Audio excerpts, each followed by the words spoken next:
Boa tarde. Estamos fazendo hoje mais uma conversa do nosso Democracia e Direitos Fundamentais com a professora Lígia Madeiro, professora de Políticas Públicas do Instituto de Filosofia e Ciências Humanas da URGS, a quem eu agradeço muitíssimo por estar conosco. Ela que é, junto com a professora Rochelle Faquineto, escreveu um dos artigos que compõe a nossa quarta edição. Então, desde abril, nós estamos publicando edições sempre temáticas, no sentido da defesa dos direitos fundamentais e da democracia. Como diz no próprio artigo a professora Lígia, direitos fundamentais estão relacionados ao Estado democrático, estão relacionados a um sistema democrático. E eles, a democracia e os direitos fundamentais, que estão sob ataque, sob crítica, mas não é uma crítica acadêmica, não é uma crítica no sentido de qual o melhor futuro para a humanidade, é uma crítica de rapina, é uma crítica para retroceder nos avanços que os trabalhadores, as trabalhadoras, a ciência construiu nos últimos 50, 60 anos no mundo, não só no Brasil.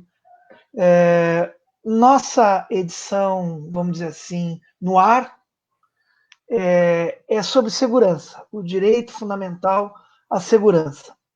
E a professora Lígia e a professora Rochelle escreveram um artigo maravilhoso que está em nosso site, como os demais. O site é direitosfundamentais.org.br, que se chama Entre Racismo, Barbárie e Violência. Justiça e Segurança Pública no Brasil do Bolsonarismo.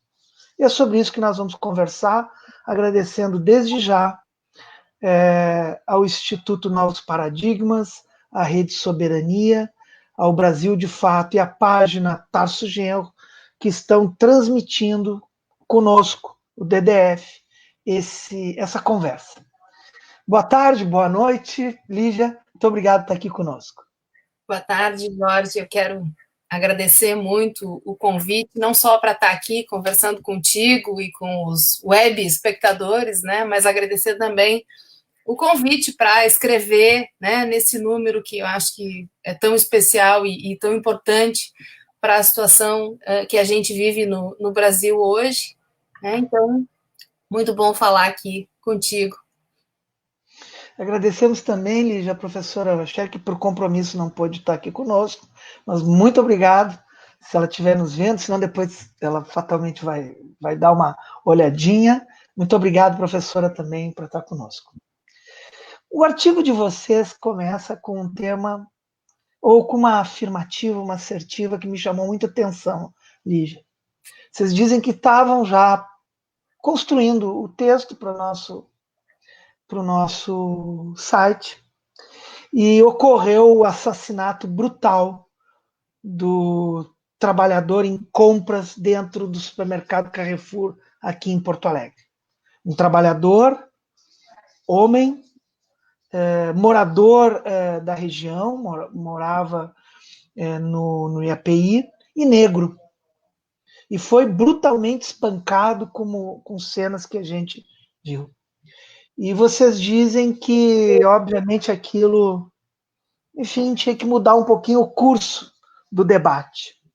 Depois, mais adiante, vocês apresentam números que são contundentes. A insegurança atinge a todos. É um direito que está sendo roubado de todos. Mas a população negra é mais vítima dessa violência, dessa perda de direito, do direito à segurança. É racismo do que nós estamos falando? Sem dúvida, né? Sem dúvida. Eu acho que, em primeiro lugar, quando a gente é chamado a escrever, né, sobre conceitualmente aspectos da realidade brasileira que não dizem respeito só ao momento que a gente vive agora, mas que dizem respeito à nossa história, ao nosso legado, ao nosso passado autoritário, né? A diferença está em que o curso dos acontecimentos, né, a brutalidade com que determinados fatos vêm acontecendo, E a repercussão disso é que me parece que chama atenção, né? E foi exatamente assim. A gente começou a escrever o texto pensando um pouco, né, sobre o que a literatura vem dizendo a curto, mas também a médio prazo, tentando entender o que está acontecendo com a sociedade, com as sociedades contemporâneas, né? E advém um fato totalmente, né, escabroso, mas que, por outro lado, é um fato cotidiano, né? E eu acho que o mais chocante é que aconteceu esse assassinato, ele foi extremamente brutal, ele revelou, né, toda a crueza com que um determinado grupo, né, da população brasileira é tratado, mas o que me parece que mais chama atenção é que a repercussão, né, e a força veio muito também em função dos acontecimentos nos Estados Unidos, né? Então me parece que também há, né, há uma naturalização do racismo, né, no Brasil. Há uma negação do racismo brasileiro, né? E quando a gente tem um exemplo similar acontecendo num outro país, cujo racismo também é, né, muito conhecido e talvez um pouco menos negado, né, parece que as coisas repercutem aqui, né? Há uma difusão dessa grande repercussão que acho que foi muito importante para o Brasil nesse momento. Vocês, obviamente, ao longo do texto, nossos leitores vão poder perceber, mas nesse momento, logo no início, vocês dizem vai acontecer de novo. Porque já está acontecendo, porque não é um caso isolado. E adiante, vocês falam, tu e a professora, tu e a Rochelle, em fraqueza institucional, ou seja, uma incongruência entre as normas, a forma do Estado e as práticas materiais das políticas no Brasil. Elas são, para alguns, pouca democracia, cultura reacionária, todos esses elementos vocês apresentam. A fraqueza institucional é uma das razões para a gente poder predizer que vai acontecer de novo? Me parece que sim, né? Me parece que a gente vive no Brasil hoje uma volta ao passado, né? Tudo que era certo, né? Se a gente fosse reconstituir, né, a saída do autoritarismo, né, a saída da ditadura e todas as conquistas formais que a gente teve, a constitucionalização de direitos, né, e posteriormente a isso toda uma tentativa de implementar políticas, de garantir esses direitos, né, eu acho que houve uma crença por parte de uma parcela da população, né, de que essas conquistas elas eram perenes, né? Essas conquistas elas perdurariam e elas se dariam num crescente, né? Cada vez mais direitos sociais, cada vez mais uma sequência, né, de direitos de primeira, segunda, terceira, quarta geração. Mas a gente também, né, de certa forma, os pesquisadores, eles me parece que colocaram a peneira, né, crendo naquela realidade, também porque participavam dela, né, tentaram esconder que uma série de fraquezas e uma série de não lidar, né, com legados autoritários perdurava, né? Então, as conquistas formais, elas muitas vezes não foram, né, condizentes com conquistas no plano fático, né? A desigualdade sempre esteve extremamente presente para determinadas parcelas da população não receberam esses mesmos direitos e essa mesma sequência de direitos. Né? Então, ao mesmo tempo em que a gente desenvolveu direitos de quarta geração, né, uma preocupação com o meio ambiente e né, direitos transindividuais, a gente deixou parcelas da população sem direitos de primeira geração, né? Os direitos de não intervenção do Estado, os direitos de liberdade mais básicos, mais simples, né?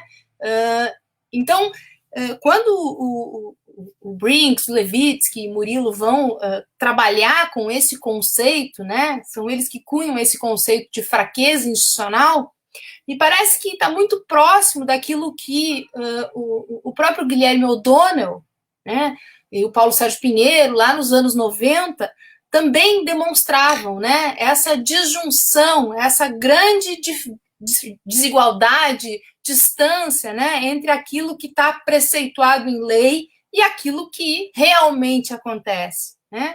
E aí acho que outro elemento colocado nessa releitura, né, nessa atualização dessas democracias frágeis, né, dessas democracias com instituições frágeis, é a possibilidade de, mantendo as instituições, via seletividade, via discricionariedade, usar as instituições, né, ora para privilegiar, ora para controlar, né, e tratar a população de maneira desigual, né? E acho que esse é um conceito interessante para ajudar a compreender como é que a gente chegou aqui, né? E como é que a gente evoluiu, ou como é que a gente retornou tão rapidamente, né? Depois de 30 anos de, pelo menos, pequenas conquistas.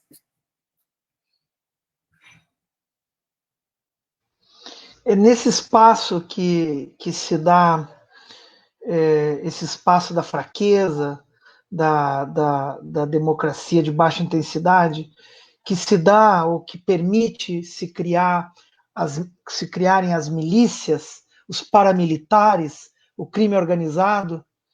E o crime organizado, as milícias, são uma resposta, como se costuma dizer, à ausência do Estado, ou ao contrário, é a própria expressão do Estado seletivo, do Estado que seleciona quem vai receber as suas políticas e quem vai ficar vítima da ausência de políticas. Me parece que é sim uma captura do Estado, né? Porque são agentes que pertencem ao próprio Estado e que, se utilizando dessa estrutura estatal, agem da forma como agem, né? E aí também tem uma novidade, né? Porque ao mesmo tempo em que a gente tem, né, um fenômeno de grupos paramilitares, né, de milícias, ou seja, uma espécie de grupo que, pertencendo àquela força estatal, ele se destaca, né, e vai atuar totalmente a despeito da lei, né, o que a gente vem vivenciando no Brasil hoje, e hoje é de umas décadas para cá, ou pelo menos de uma década para cá, é a incorporação, né, de atores, de agentes oriundos das forças repressivas do Estado dentro do próprio poder legislativo, né?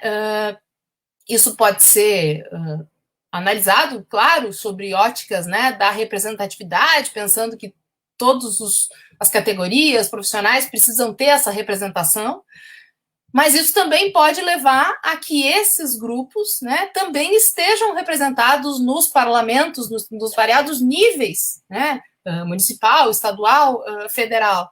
E esse é um fenômeno incomum, né? Esse é um fenômeno, pelo menos na América Latina, ele é ainda desconhecido, né? Excluindo-se o Brasil, né? Então é algo sobre o qual ainda é necessário se debruçar muito, né? Que efeitos isso vai ter, e isso vem num crescente, né? As eleições mostram, né? Houve um certo boom, depois uma certa estabilização, e nas últimas eleições, né? Eleição presidencial, agora eu não tenho os dados dessa última eleição municipal, mas a gente tem novamente um boom desses candidatos e desses eleitos, né, que vão constituir as bancadas da bala, né, e isso diz respeito ao tipo de política pública de segurança que vai emergir, né, não é à toa que a gente tem políticas, né, de armamento da população totalmente contrárias a todo o esforço do Estatuto do Desarmamento, totalmente contrárias a todas as evidências científicas que demonstram, né, que o maior acesso a armas ele resulta em maiores níveis de violência e especialmente daquela violência cometida dentro de casa, né, violência doméstica. Então são fenômenos muito trágicos, né, e que são novos e merecem um olhar muito atento do ponto de vista dos efeitos. A proposta do governo Bolsonaro e de setores da Câmara, inclusive da bancada da bala, de dar maior autonomia, mas não é uma autonomia positiva, é autonomia corporativa armada. As polícias parecem não contribuir no sentido de garantir a ideia de um Estado para todos, um Estado de direitos, mas ao contrário, né? Parece garantir ou dar formas legais a um Estado miliciano, a um Estado de corporações. O que tu achas desse tema, dessas alterações legais que estão na pauta do Congresso Nacional? Bom, acho que tem dois episódios aí, né, pelo menos. Um primeiro episódio foi toda a questão envolvendo a saída do ministro Sérgio Moro, né, e uma suposta tentativa, né, de ingerência da presidência da República sobre a Polícia Federal, né, e aí toda uma defesa de que a Polícia Federal precisava de autonomia, né, e nesse momento a gente está vendo uma discussão no parlamento de um projeto de lei que justamente retira o poder de controle das polícias militares por parte dos governadores, né? E aí pode parecer, né, para os espectadores, mas como assim, né? Que autonomia é essa que ora é necessária, ora é criticada, né? Então, lá naquele momento se discutia muito, né, a autonomia de investigação da Polícia Federal, né? As polícias elas precisam ter autonomia de investigação. Mas polícia, não há democracia com polícia autônoma, né? Polícia sempre precisa estar sob controle dos governos, sob controle do Ministério Público, né?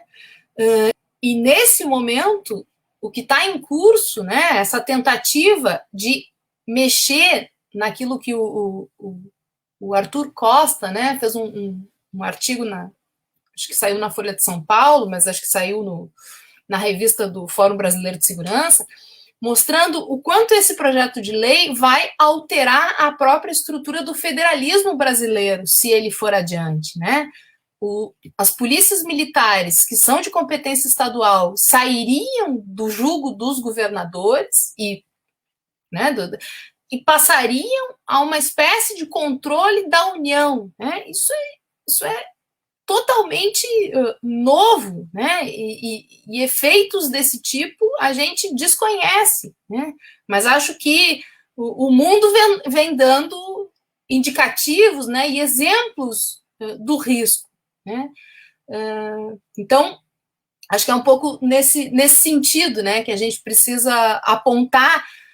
A gente sempre disse, né, os pesquisadores, essa área ela foi constituída sob a hipótese, sob a crença, né, de que o Brasil viola direitos humanos da forma como viola até hoje, justamente porque não reformou as suas forças policiais, né?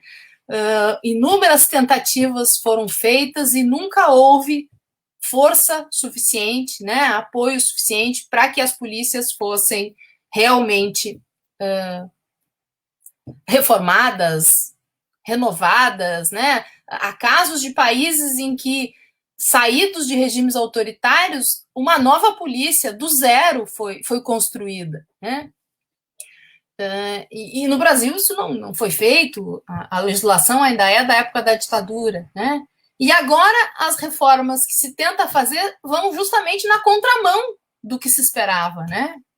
Menos controle e não mais. Né? Isso é em um país, né, cujos índices de violência policial vem aumentando cada vez mais, isso é muito preocupante, né? Isso é uma tragédia. Bom, entramos aqui no aspecto, quer dizer, nunca deixamos de tratar dele, né, Lígia? Mas desde o início, desde o tema da tragédia do Carrefour. Mas entramos decididamente aqui sob uns temas que dizem respeito ao governo federal, ao governo Bolsonaro, seu fenômeno, e é um fenômeno de crescimento da extrema-direita.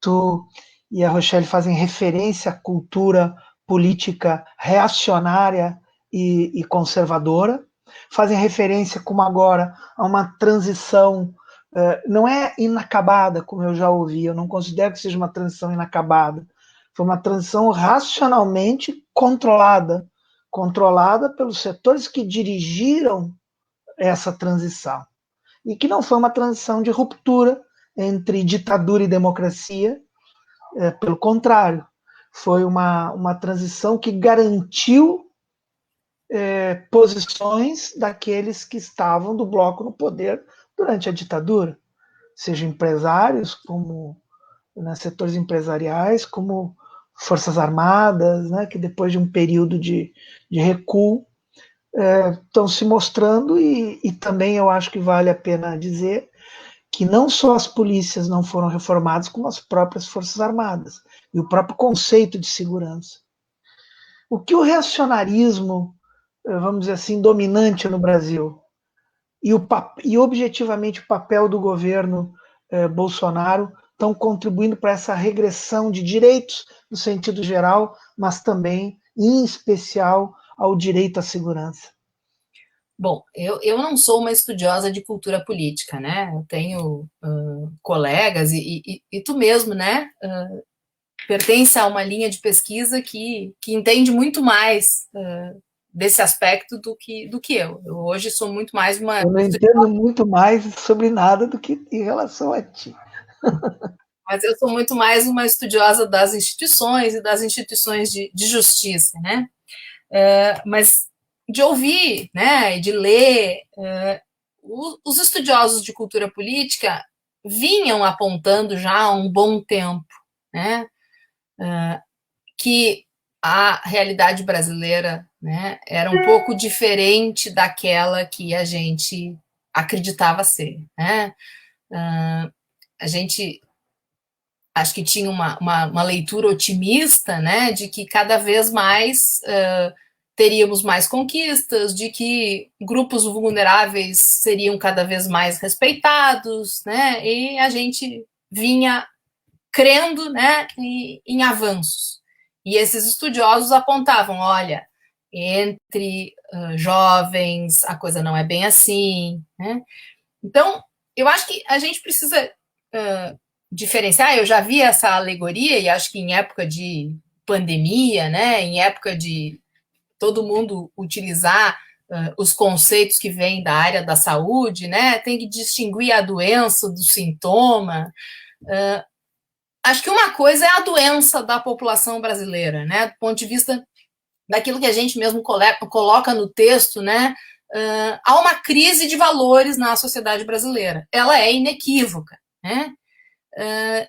Foi essa crise de valores, me parece, que fez emergir o fenômeno Bolsonaro e, mais do que ele, o fenômeno bolsonarismo, né? Que é algo que transcende a figura do presidente da República e que está representado em muitos eleitos, né?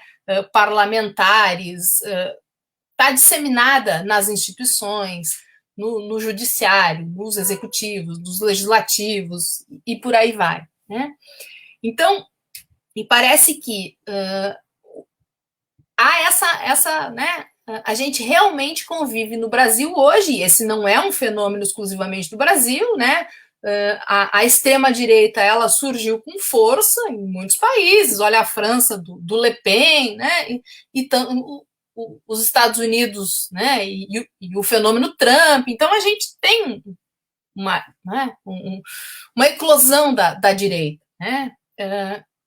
Mas, ao mesmo tempo, o fato de ter na presidência, né, uma figura cujo discurso é um discurso de grande permissividade, isso em cascata, né, acaba permitindo, então, né, que violências, né, não só do ponto de vista do discurso, mas também, né, do ponto de vista da ação, emerjam ou pelo menos estejam autorizadas, né? E acho que isso é preocupante. Como a gente não pode ser extremamente pessimista, né? Porque a cada dia vem sendo difícil lidar, né, com tudo que a gente vem lidando, enxergando e não vendo muita saída, né? Me parece também que as coisas estão eclodindo, né? Elas vêm, as coisas aparecem, né? A gente não consegue mais esconder. Então, todo esse conservadorismo que me parece que durante essas décadas aí esteve contido, né? Nesse momento ele está explícito. E talvez, né, um dos problemas da realidade brasileira seja justamente negar, né, conservadorismo, negar valores, né? E desse ponto de vista, eu acho que é importante que a gente conheça a realidade brasileira. Porque também me parece que a literatura, né, mais clássica da sociologia, os mitos fundadores da realidade brasileira, da nossa passividade, né, da nossa democracia, tudo isso ia de encontro, né? Isso batia de frente com uma realidade de uma sociedade extremamente violenta, né? Que vinha com um incremento de índices de violência, de homicídios, de violência armada, de crimes contra o patrimônio, que era um pouco estranha de se compreender, né? Como é que uma sociedade tão pacífica e tão democrática é capaz, né, de tanta violência? Então, talvez hoje a gente consegue enxergar e entender mais a causa e a origem e a explicação desses fenômenos, né? Então, isso pode nos apontar que, enfim, a força do reacionarismo no Brasil não está só medida pelo governo, né? Então, a luta pela defesa dos direitos, a luta contra esta reação, contra esta regressão, ela com certeza passa por períodos eleitorais, como os próximos, em 2022, mas parece que esses valores reacionários acordados, mas que sempre existiram, vieram para ficar, não, mas acordaram e não estão dispostos a ir para a sala escura de novo, né? Tu fizesse referência de uma certa um otimismo, um triunfalismo que se tinha sobre a ideia linear, né, de uma evolução linear da democracia, de que com todas as dificuldades, passo a passo, ia se conquistando, e de fato, existem vários indicadores que demonstram que a democracia, esses 30 anos de democracia no Brasil, permitiram, sem nunca equacionar, mas permitiram diminuir a desigualdade ao menos. A desigualdade ela continua naturalizada. Então, a perspectiva de defesa dos direitos não é uma perspectiva tão simples assim. Não basta, portanto, resolver nas eleições. Parece que esta ideia de criminalizar a democracia vira corrupção, direitos são iguais a privilégios, que está espalhado pela sociedade, são expressão, né? Essa retórica é uma expressão dos valores, ela é mais relevante, está mais calcificada no Brasil do que se pode pensar. O que tu achas disso? Sem dúvida, sem dúvida. E aí eu acho que tem um aspecto que é onde se manifesta, né, esse conservadorismo e que instrumentos ele tem, né, de agir, né? E aí eu acho que tem um aspecto importante que diz respeito ao recrutamento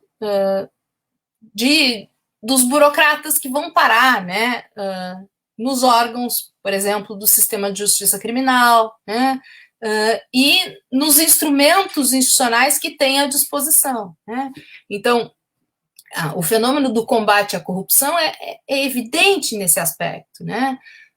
Ele é uma agenda internacional com todos os seus méritos, né, que vem, é incorporada pelo Brasil, há um esforço, né, de montagem dessas estruturas, de alterações legais, né, alterações legislativas, mas os usos feitos por essas estruturas, né, de maneira seletiva, acarretaram também, né, um grande problema, né? Foram, de novo, né, contrários à democracia, né? Foi possível controlar um determinado grupo, foi possível criminalizar determinados indivíduos, partidos, né?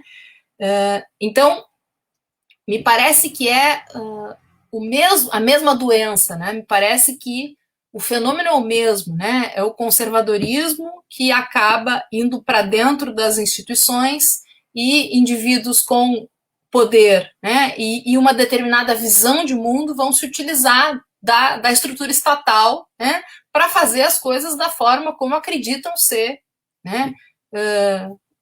De acordo com seus objetivos, né? Então, acho que é um fenômeno também, né? E aí eu me lembro que quando a gente começou a discutir segurança pública no governo Bolsonaro, né, essa era uma pauta vazia para além do combate à corrupção, né? Ela era uma pauta inexistente, não se pensava nada além do que o próprio sistema de justiça federal era capaz de fazer, né? Muito em função do próprio ex-ministro, né?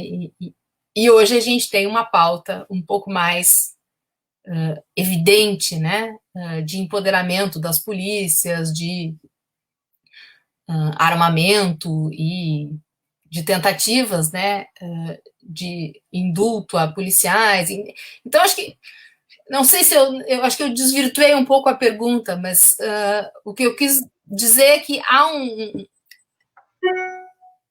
esses valores, eles se disseminaram realmente na sociedade, né? E acho que vão necessitar gerações novas para que o curso, né, de uma sociedade democrática, de uma sociedade que proteja grupos vulneráveis, né, não racista, não machista, emerja novamente. Não desviasse, ao contrário, é que parece que tem botando em uma forma muito prática, as, as, as medidas simplistas são mais simples. Falar, portanto, de segurança como polícia, arma e combate e guerra é muito mais difícil do que falar de segurança como uma política pública complexa, uma política pública que está relacionada com valores, mas está relacionada com saúde, educação, emprego, está relacionada com um sistema federativo que funcione, né? Nós tivemos um caso que, ao fim e ao cabo, foi muito curto, que foi o episódio do Pronace. Um dos artigos da nossa edição, do professor Rodrigo Azevedo, da PUC aqui do Rio Grande do Sul, que tu conhece, fala sobre o Pronace, né? Então, quando pela primeira vez, de forma tão organizada ao menos, o governo federal aborda o tema da segurança pública sob o conceito que tu e a Rochelle chamam de segurança cidadã e não segurança restrita, bom, isso não durou pouco tempo. A política de austeridade cobrou a conta, né? Foi lá e o primeiro corte se deu. Então eu acho que tem muito a ver. Também para a população é mais fácil entender polícia na rua do que jogar futebol ou dançar capoeira sábado, domingo no pátio da escola, né? Exatamente. E mais interessante é que o esvaziamento do Pronace, que foi também um esvaziamento orçamentário, né? Falaste das Forças Armadas, já naquele momento, né? O Pronace passa a minguar ali no início do governo Dilma, né?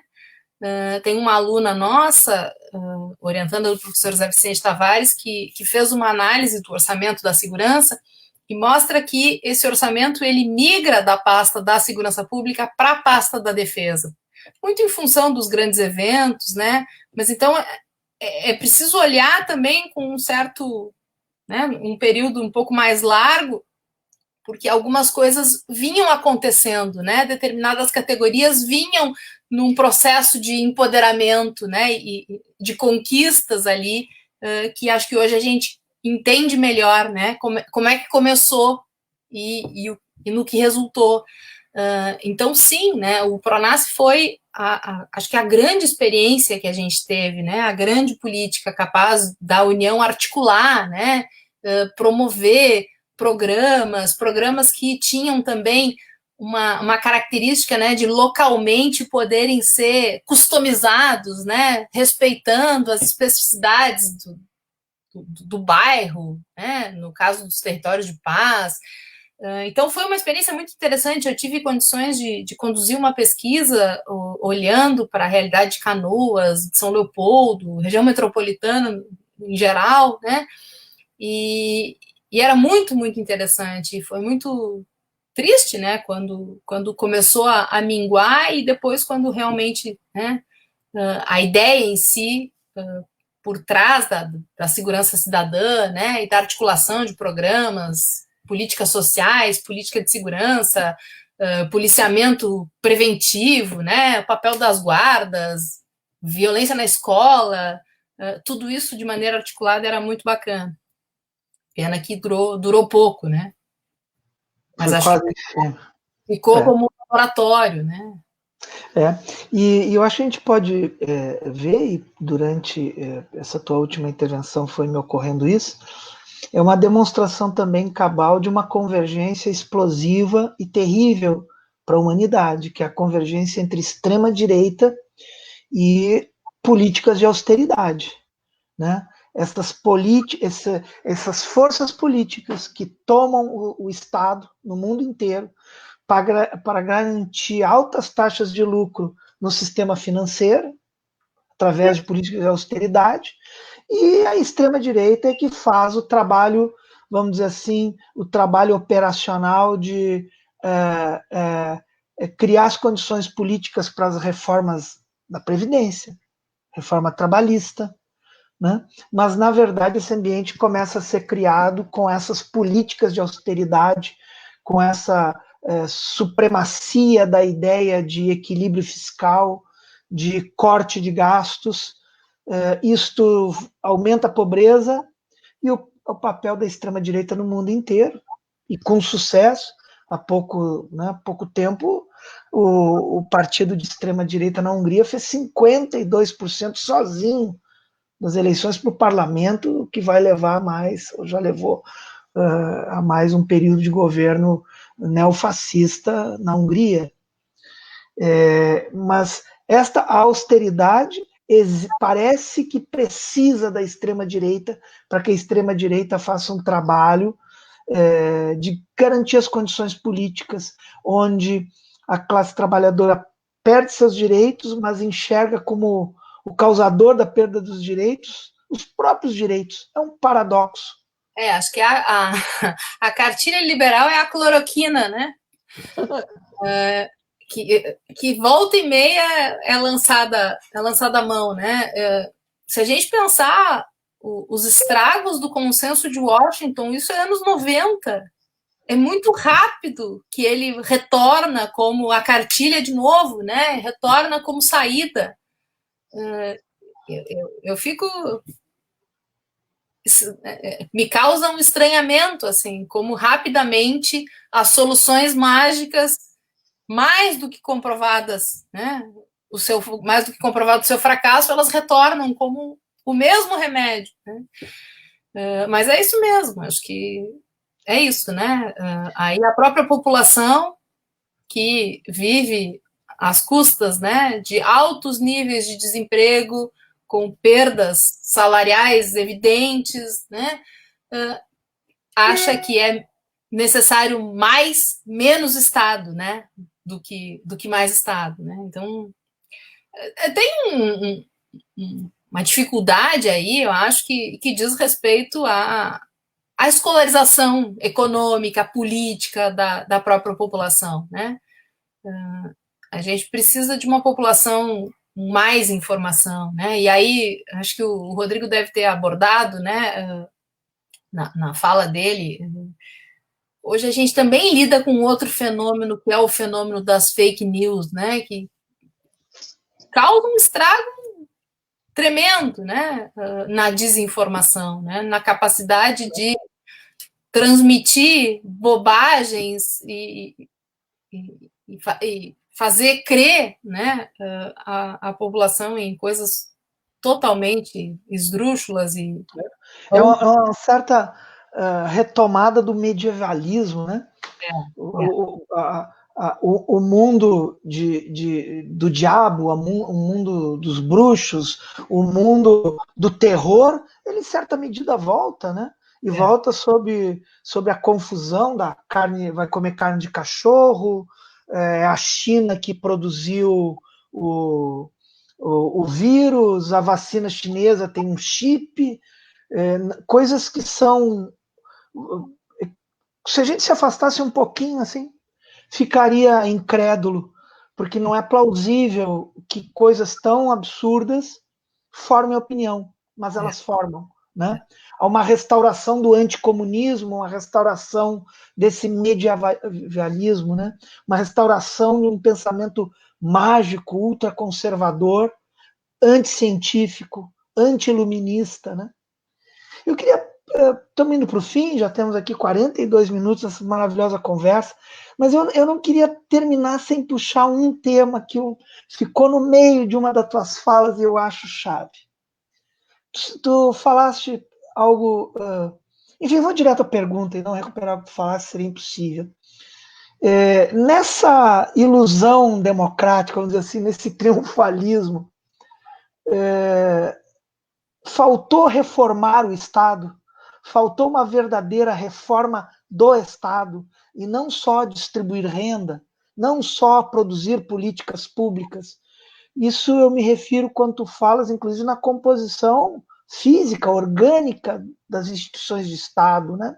Do que é hoje, que são hoje não, sempre foram, os tecnocratas e burocratas do Estado, eles são não só uma extração de uma classe média, mas eles se colocam culturalmente subordinados ao grande empresariado, aos grandes proprietários de terra no passado. Faltou uma reforma do Estado. A democracia deve uma reforma do Estado. A democracia ficou devendo, portanto, a conclusão dessa transição autoritária, do autoritarismo para a democracia? Me parece que sim. E talvez a forma mais fácil não, né? Mas talvez a forma em que isso pudesse ter sido feito fosse na maneira de recrutar essa burocracia, né? A gente apostou na profissionalização, apostou, né, em uma meritocracia numa sociedade extremamente desigual, né, com grande dificuldade de acesso das parcelas mais vulneráveis né, à educação formal, depois a educação superior. A gente enxerga os efeitos positivos das políticas afirmativas, né, cotas e tudo mais, mas isso também vem acontecendo, né, mas ainda é um fenômeno recente, e dentro das instituições a gente lida com aquilo que, né, se chama de socialização secundária, né, uma socialização institucional. Então, para pertencimento àquela dada burocracia, eu muitas vezes faço, né, alterações nos meus valores, né, e passo a pensar como aquela instituição exige. É uma mimetização, né? Então, acho que tem aspectos aí que precisariam ser, sim, alterados, né? Acho que, ao mesmo tempo, né, para fazer a nossa meia-culpa, né, a universidade, onde ainda me parece, né, que é o ambiente mais arejado, ainda é o ambiente em que, né, diferentes posições coabitam, disputam, né, mas há um respeito à diferença, foi cada vez mais ficando isolada ou ficando, né, na mira das críticas, né? Hoje o fenômeno que a gente vive com a nomeação dos reitores é algo muito triste, né? A população muitas vezes contra a universidade pública, né? Sem enxergar o que é feito ali, sem enxergar a importância, né, do resultado, do produto do que se faz ali, em todas as áreas. Então, acho que sim, eu acho que ao mesmo tempo em que uma reforma do Estado, do recrutamento das categorias estatais teria que ter sido feita, né, eu acho que também teria que ter sido feito mais resguardos da legislação, né, em si. A gente tem coisas que ficaram sem se resguardar a lei, né, e a importância daquela lei. O caso dos reitores é um caso clássico, né, é um decreto que permite que esse tipo de conduta aconteça, e ele é legal, né, ao mesmo tempo em que socialização, né, da população, escolarização, né, uma maior consciência cívica, não sei, acho que a gente tem muito por fazer, né, e talvez agora a primeira coisa seja fazer com que a população volte a acreditar nos seus direitos, né, e na importância deles. Não é Sem tarefa. dúvida, Lígia, que nós precisamos ter uma sociedade que não naturalize a desigualdade, né? E nós temos uma sociedade que é o contrário, ela naturaliza, ela acha. Mais do que isso, muitos setores, inclusive dos trabalhadores jovens, passaram a defender a hierarquização, a desigualdade como regra, né? Como regra máxima, como garantia da ordem, como garantia de valores positivos. E, bom, o resultado é este, está lá no estacionamento do Carrefour.